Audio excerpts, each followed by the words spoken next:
ಇದನ್ನು ಸುಧನ ಮತ್ತು ಪುತ್ರಾತ್ಮ ನಾಮದಲ್ಲಿ ಆಮೆನ್. ಪ್ರಿಯರೇ, ಯೇಸು ಸ್ವಾಮಿಗೆ ದಾರಿಯನ್ನು ಸಿದ್ಧಗೊಳಿಸಲಿಕ್ಕೆ ಬೇಕಾಗಿ ಸ್ನಾನಿಗೆ ಯೋಹಾನನು ಈ ಭೂಮಿಗೆ ಬಂದಿದ್ದಾರೆ.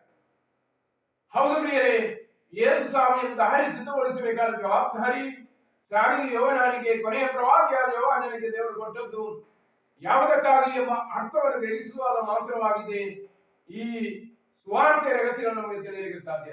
ಅದಕ್ಕಾಗಿ ನಾವು ಈ ನಿಮಿಷವನ್ನು ಶ್ರಮ ಪಡೋಣ.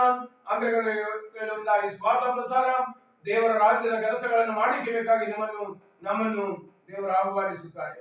ಅದಕ್ಕೆ ನೀವು ಸಿದ್ಧರಾದರೆ ಈ ಸಮಯವನ್ನ ಈ ಅಂತರ್ಗತ ಪತ್ರಿಕೆಯಿಂದ, ಅದೇ ರೀತಿ ಮಾಧ್ಯಮಗಳಿಂದ ಬರುವಂತ ಈ ಸ್ವಾರ್ಥವನ್ನು ಸಕಲ ಮಾನವರಿಗೆ ಹೃದಯ ರಹಸ್ಯಗಳನ್ನು ಬಯಲು ಮಾಡಲಿಕ್ಕೆ ಬೇಕಾದ ದಾರಿ ಸಿದ್ಧಗೊಳಿಸಿ ಆಗಿದೆ.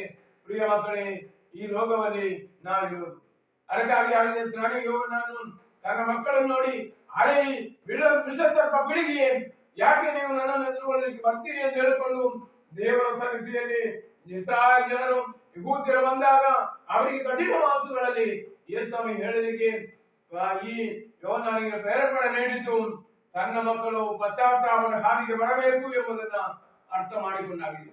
ಅದನ್ನ ಪ್ರಿಯ ಮಕ್ಕಳೇ, ಮನುಷ್ಯರಾದ ನಾವೆಲ್ಲರೂ ಪಶ್ಚಾತ್ತಾಪ ಪಡಬೇಕು. ಅದಕ್ಕಾಗಿ ಯೇಸು ಸ್ವಾಮಿ ತನ್ನ ಆತ್ಮನ ಮುಖಾಂತರ ನಮ್ಮೆಲ್ಲರನ್ನು ತಯಾರುಗೊಳಿಸುತ್ತಾರೆ. ಪವಿತ್ರಾತ್ಮನು ಬರುವಾಗ ಆಗಿದೆ ಪಶ್ಚಾತ್ತಾಪದ ಹಾದಿಗಳನ್ನು ನಮಗೆ ತಿಳಿಯಪಡಿಸುವುದು. ಮೊದಲೇ ಯೋಹಾನನು ಕಠಿಣ ಮಾತುಗಳಲ್ಲಿ ಹೇಳಿದರೆ ಪವಿತ್ರಾತ್ಮ ಬಂದ ನಂತರ ನಾವು ಎಲ್ಲರೂ ಸುಲಭವಾಗಿ ವಚನವನ್ನು ಕೇಳ್ತಾ ಇದ್ದೀವಿ.